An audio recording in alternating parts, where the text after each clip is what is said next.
ईश्वर की आराधना का मार्ग क्या है? ईश्वर की आराधना हमें कैसे करना चाहिए? हम वो क्या करें जिससे ईश्वर हमारे ऊपर प्रसन्न हो जाए और ईश्वर की भक्ति हमें प्राप्त हो जाए, उसकी कृपा हमें मिले, ऐसी क्या क्रिया हमें करना चाहिए? उसके लिए हमारे धर्म ग्रंथों में षोडशोपचार विधि बताई गई है कि 16 तरह से ईश्वर की आराधना की जाती है, जिसमें पूजन, प्रक्षालन, आरती, भोग, शयन सब भगवान को कराने के 16 तरीके बताए हैं। ऐसा करने से ईश्वर प्रसन्न होता है और उसकी भक्ति हमें प्राप्त होती है, ऐसा हमारे धर्म ग्रंथों में उल्लेख किया गया है।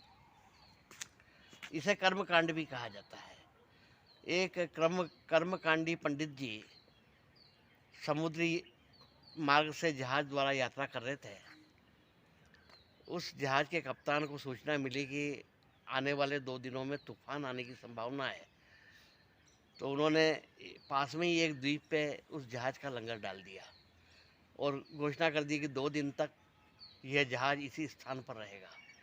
तब उन कर्मकांडी पंडित जी ने जहाज के कप्तान से कहा कि ये द्वीप जिस पर लंगर लगा है, मैं इसमें थोड़ा घूमना फिरना चाहता हूँ, यहाँ के निवासी कैसे हैं उनसे मिलना जुलना चाहता हूँ। तो उन्होंने कहा कि आप जाइए, 2 दिन का समय है।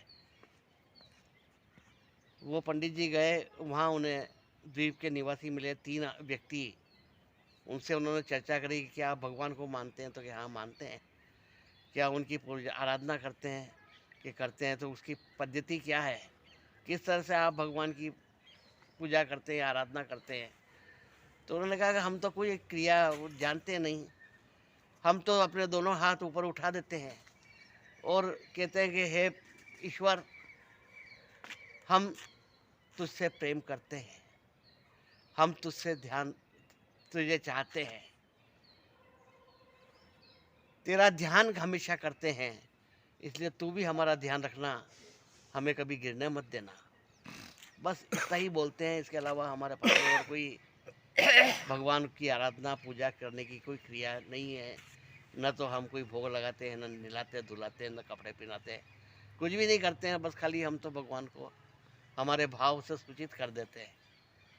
तो उन्होंने पंडित जी ने कहा कि नहीं नहीं, ऐसा थोड़ी होता है, भगवान के लिए तो ये षोडशोपचार करना पड़ते हैं, तब भगवान प्रसन्न होते हैं और प्राप्त होते हैं। तो उन्होंने वो सब क्रिया उनको समझाई और वापस वो जब जहाज वहाँ से रवाना हुआ, तब उसमें जहाज में बैठ के और चल दिए। 2 दिन बाद में उन्होंने देखा कि पीछे समुद्र के पानी पर तीनों आदमी दौड़ते हुए आ रहे हैं और जहाज को रुकने के लिए कह रहे हैं। तो पंडित जी ने कप्तान से कहा कोई 3 व्यक्ति मुझसे मिलने के लिए आ रहे हैं, तो आप जहाज रोक दो। तो उन्होंने उनको ऊपर बुलाया। देखा भाई क्या हुआ? तो कि आपने जो षोडशोपचार विधि बताई थी वो तो हम भूल गए, इसलिए आपसे पूछने के लिए फिर आए हैं।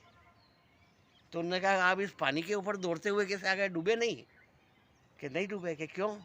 कि हम तो बस भगवान से हाथ उठा के कहते हैं हे भगवान, हम तेरे हैं, तू हमें गिरने मत देना, हमें डूबने मत देना, हम तुझसे प्रेम करते हैं, तू हमारा ध्यान रखना, हम तेरा ध्यान रखते हैं, इसके अलावा हमारे पास और कोई पद्धति है ही नहीं।